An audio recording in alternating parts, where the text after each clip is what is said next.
अस्सलाम वालेकुम जी, मैं हूं तसव्वुफ मीर और आप देख रहे हैं प्रोग्राम कश्मीर डायरी केरू टीवी की स्क्रीन पर। सबसे पहले आपको बहुत खुश आमदीद कहते हैं अपने प्रोग्राम में और उम्मीद करते हैं कि आप खैरियत से होंगे।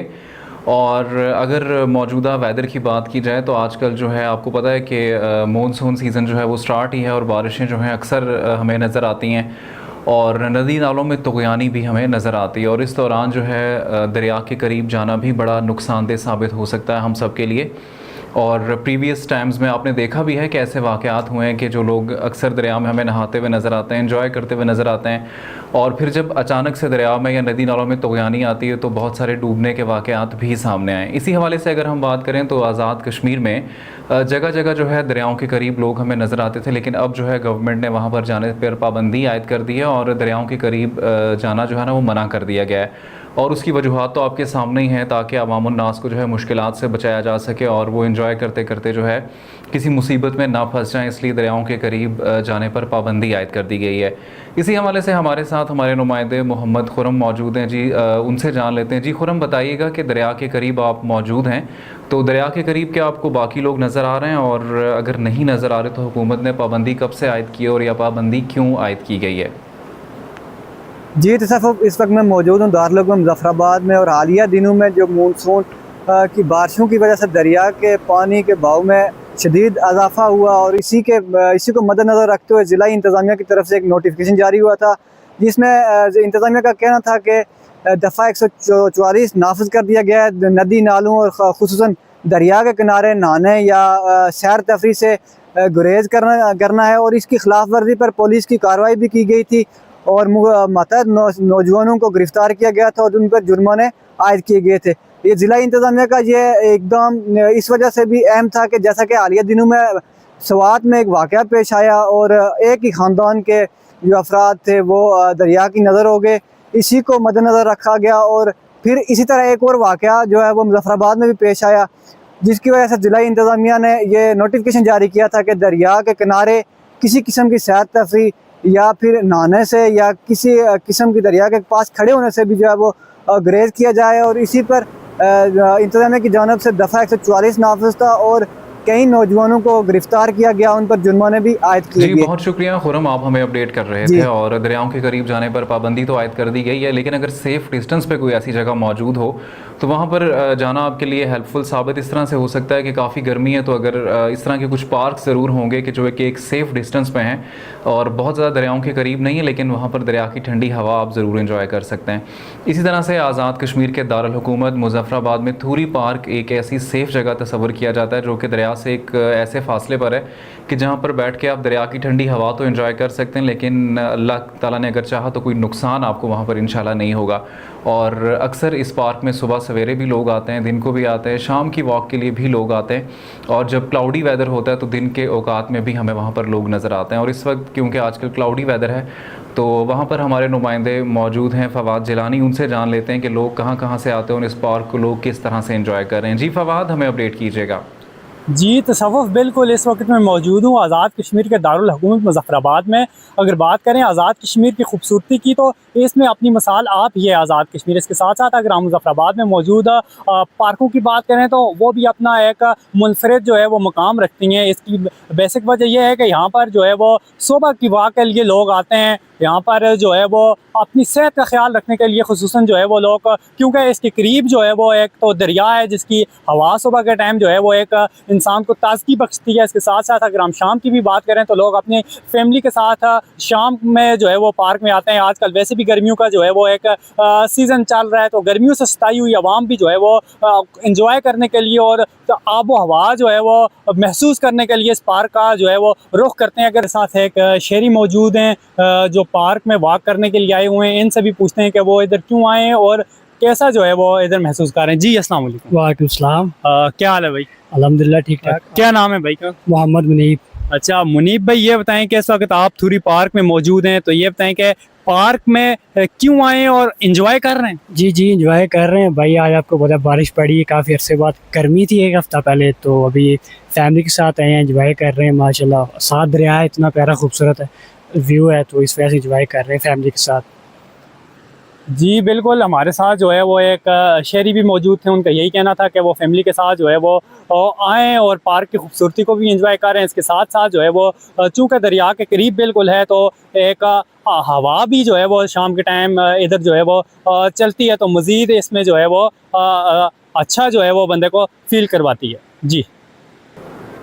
जी फवाद, बहुत शुक्रिया, आप हमें अपडेट कर रहे थे। आगे बढ़ें और बात करें अगर ग्लोबल वार्मिंग की और क्लाइमेट चेंज की, तो बहुत सारे इश्यूज़ इस ग्लोबल वार्मिंग और क्लाइमेट चेंज की वजह से हमें फेस करने पड़ रहे हैं, लेकिन कुछ लोग ऐसे भी हैं जो कि अपनी मदद आपके तहत और कुछ ना कुछ ऐसे इकदाम कर रहे हैं जिससे कि इसको ओवरकम करने की कोशिश जो है ना वो की जा रही है। इसी हवाले से माहौलियाती एक्टिविस्ट जो हैं मोहम्मद शकील खान, वो मैदान में आ गए और उन्होंने लोगों को मुफ्त पौधे फराहम करना स्टार्ट कर दिया है।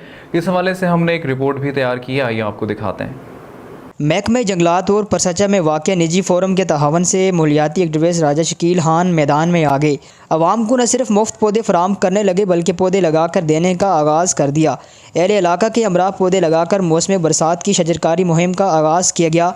माहौलियाती एक्टिविस्ट शकील खान ने रवां सीज़न में अपनी रज़ाकार टीम के हमरा 5000 पौधे लगाने का हदफ मुकर्रर कर रखा है। इस सिलसिले में इफ्तिताई तकरीब ऑर्गेनिक ग्राउंड्स पर मुनक्किद हुई, जिसमें divisional forest officer Syed Mazhar Naqvi, district information officer Suhail Khan और माहौलियाती एक्टिविस्ट राजा शकील खान समेत मुकामी कम्युनिटी और रज़ाकारान ने शिरकत की और माहौल दोस्त पौधे लगाए। इस मौके पर गुफ्तगू करते हुए divisional forest officer Syed Mazhar Naqvi का कहना था कि महकमा जंगलात रवां सीज़न में हर बशर 2 शजर के स्लोगन के तहत काम कर रहा है।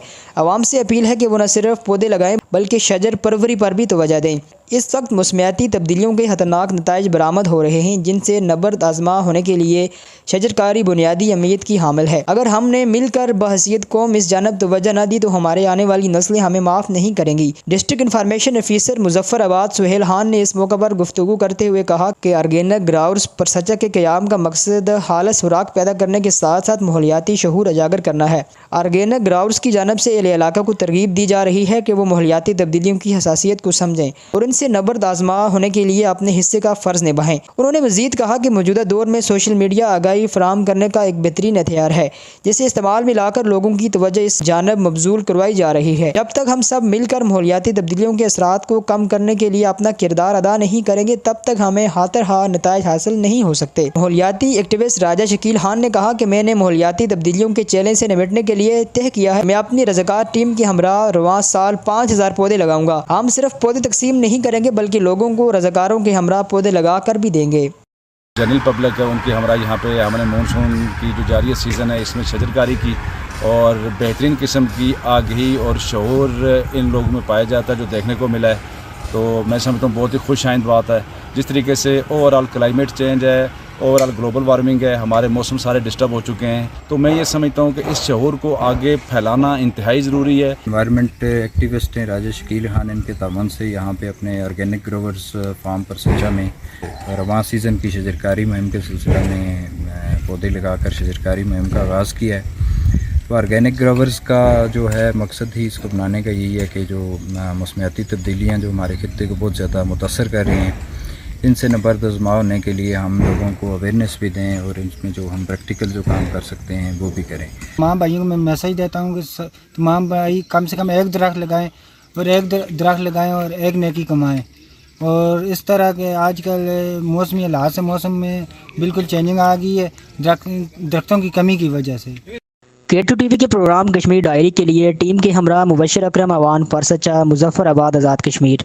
जी हाँ, हमें भी चाहिए कि हम भी ये इनिशिएटिव लें और हम भी जो है कोशिश करें कि प्लांटेशन करें और इससे जो है ना माहौलियाती तब्दीलियों में कुछ ना कुछ पॉजिटिव चेंज भी हमें नज़र आएगी। जब हम खुद से अगर एक एक बंदा भी एक एक पौधा लगाता है तो बड़ा पॉजिटिव इम्पैक्ट क्रिएट हो सकता है।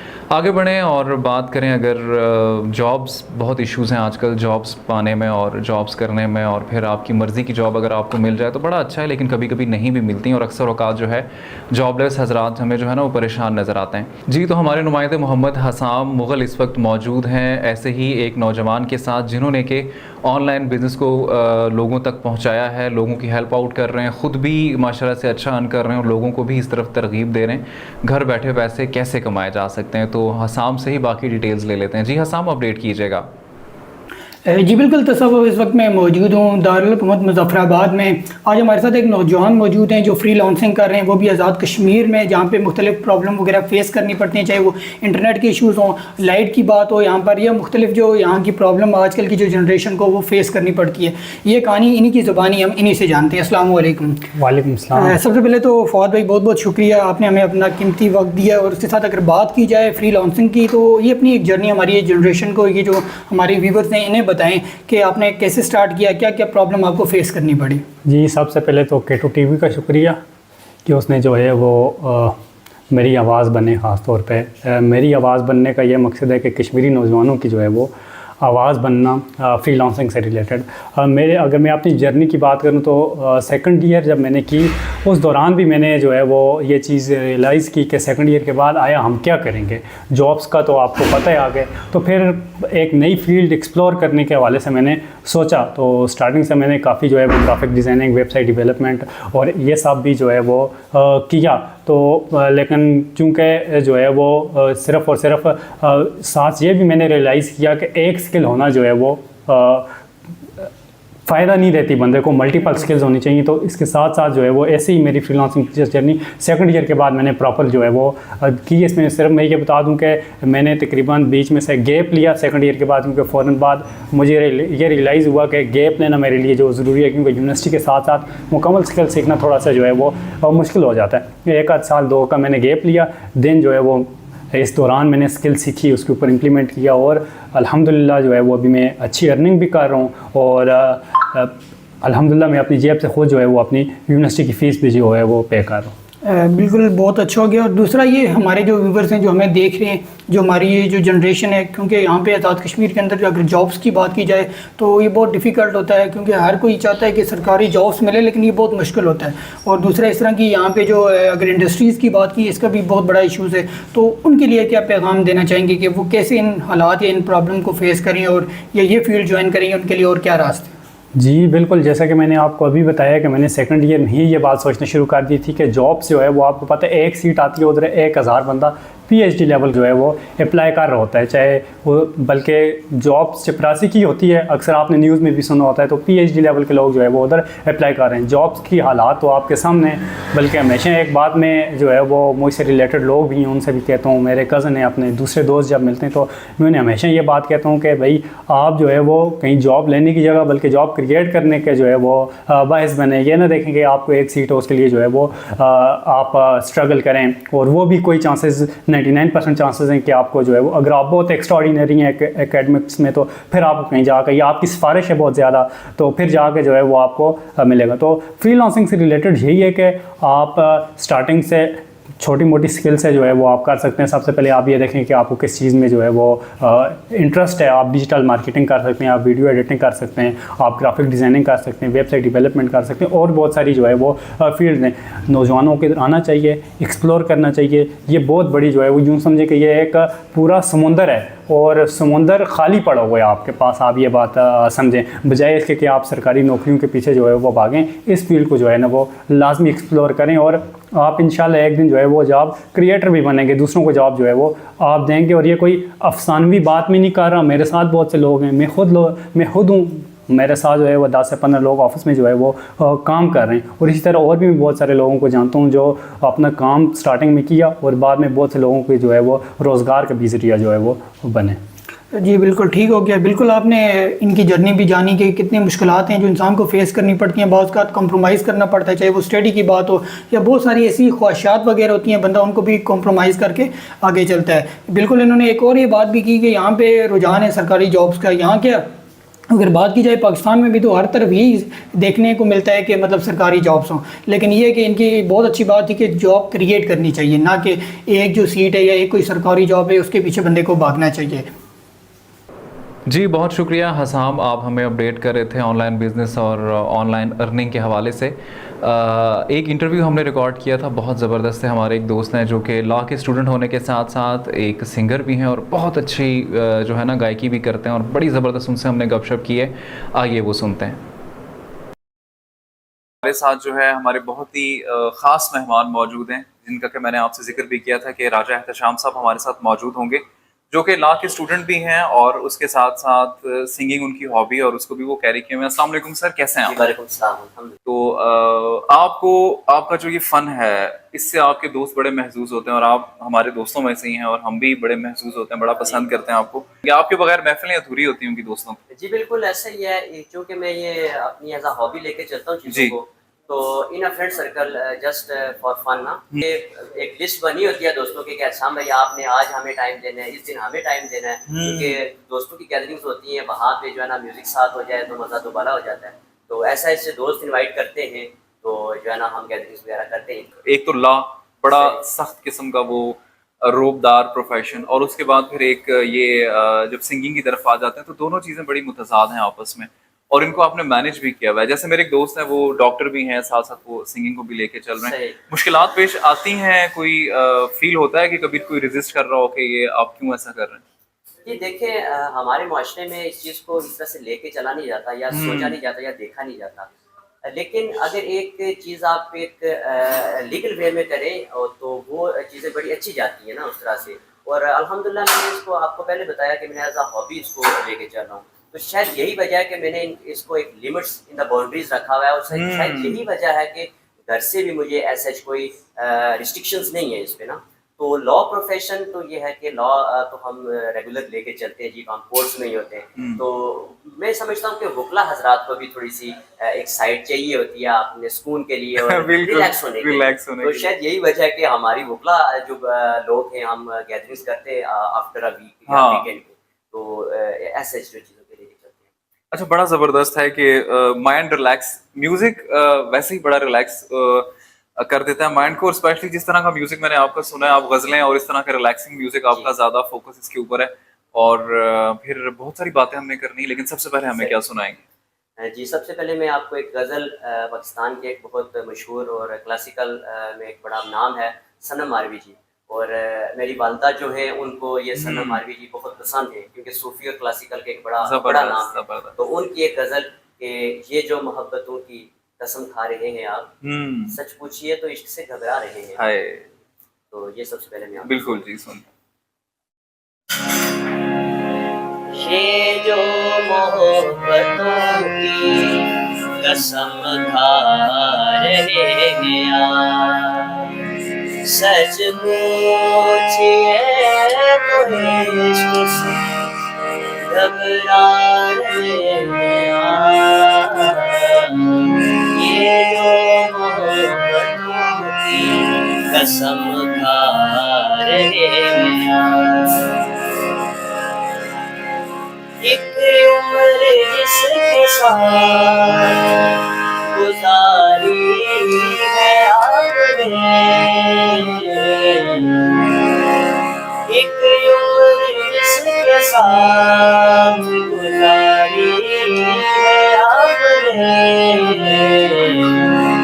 हैरत है उसको देख के, हैरत है उसको देख के, शर्मा रहे आप। ये जो मोहब्बतों की कसम खा रहे आप, जिसको भूल करना तकाज़ा है वक्त का, सर को सी पहाड़ से, सर को सी पहाड़ से टकरा रहे हैं, सच पूछिए से घबरा रहे हैं। ये जो मोहब्बतों की कसम खा रहे हैं।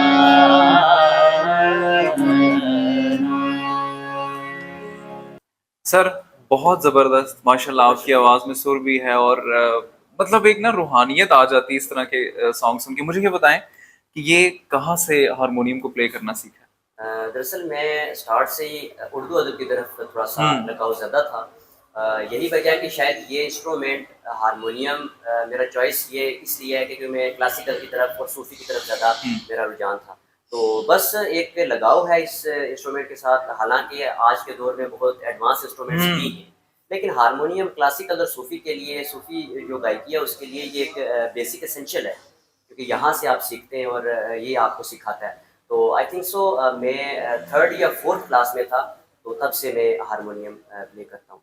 अच्छा, मैं भी यही जब हम बात कर रहे थे ना, तो मैं ये चीज़ पूछना भी चाह रहा था कि म्यूज़िक, मौसीकी को रूह की ग़िज़ा समझा जाता है, और फिर जब हम मौसीकी देखते हैं, जो आजकल की मौसीकी है, बहुत सारे लोग हमें कहते हैं कि अब जो है ना वो रूह की सज़ा बन चुकी है, ग़िज़ा नहीं रही। Exactly. तो वही मैं कह रहा था कि ये थोड़ा सा म्यूज़िक के टाइप्स पे और जॉनरास पे डिपेंड करता है कि किस तरह का म्यूज़िक है। और वो अब आप मुझे ये बताएं कि आप मौसीकी करते भी हैं, सुनते भी होंगे, आपको लगता है कि आपका मूड चेंज कर देता है म्यूजिक? और मैंने ये सुना है कि जब सैड म्यूजिक सुनते हैं तो और मजीद सैड हो जाते हैं, क्या कहना चाहते हैं इस हवाले से? देखिए, डेफिनेटली ये बात है कि म्यूजिक से आप रिलैक्स होते हो, लेकिन एक चीज़ ये भी है कि आप की चॉइस क्या है, आप किस म्यूजिक को सुनते हैं। बिल्कुल। तो सब म्यूजिक एक जैसे नहीं होते, और जो आपने बात की कि आज की जनरेशन कुछ और एक्सपेक्ट कर रही है या उसका टेस्ट कुछ और है, लेकिन जो म्यूजिक है वो क्लासिकल ही है। पुराना जो चीज़ें कंपोज हो चुकी हैं, अब आने वाले दौर में अल्लाह जाने पता नहीं क्या होगा, कैसी म्यूजिक आएगा, लेकिन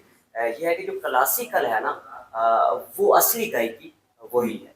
तो ये है कि चूँकि बहुत बड़े बड़े नाम पाकिस्तान ने प्रोड्यूस किए हैं, जिसमें मेहदी हसन साहब गज़ल के, मैं जो है ना उनको बहुत सुनता हूँ और उनको बहुत गाता भी हूँ, और जो है ना नुसरत फ़तेह अली खान साहब, जो एक बहुत बड़ा नाम है।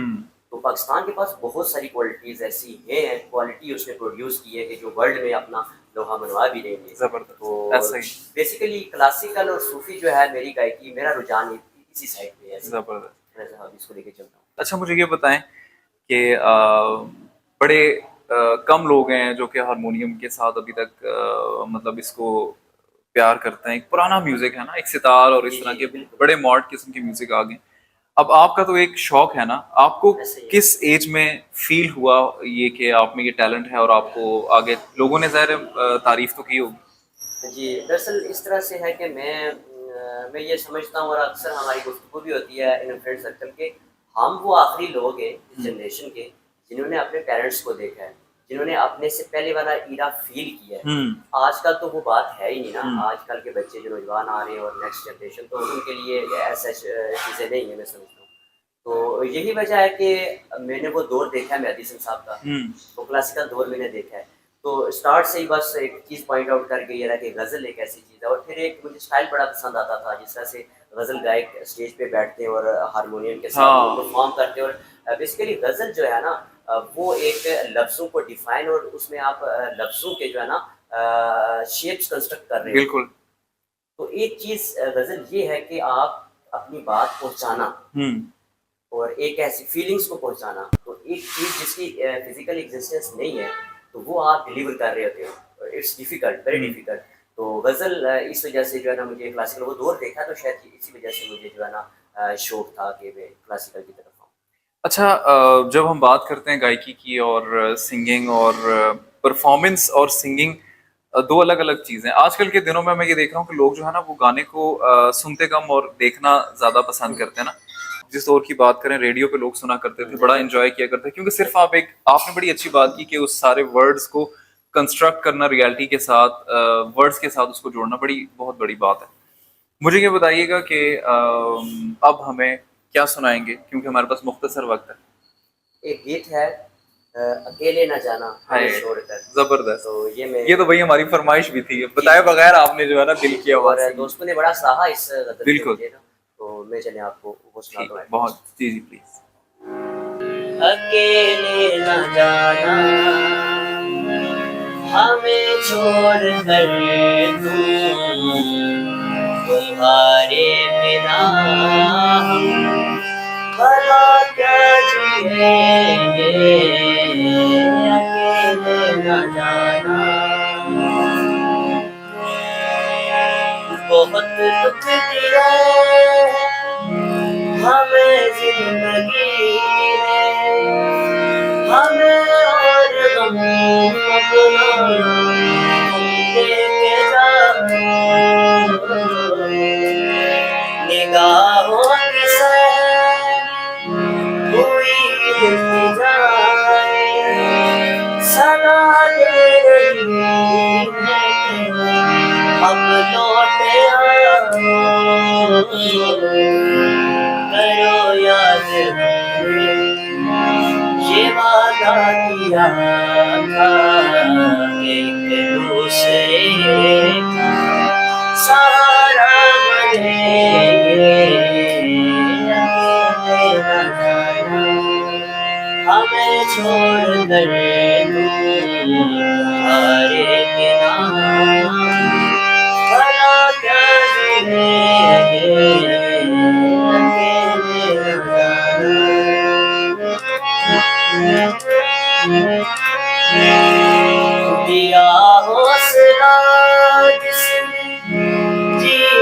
ना हमको वो एक खूबसूरत सा एहसास हो जो मिटता है दिल से तुम मिली हो हमेशा जो रहती है वो आस हो ये सोचा है कि अब जिंदगी भर तुम्हारी मोहब्बत सजदा करेंगे न जाना हमें छोड़ कर तुम्हारे बिना भला क्या जिएंगे अकेले न जाना।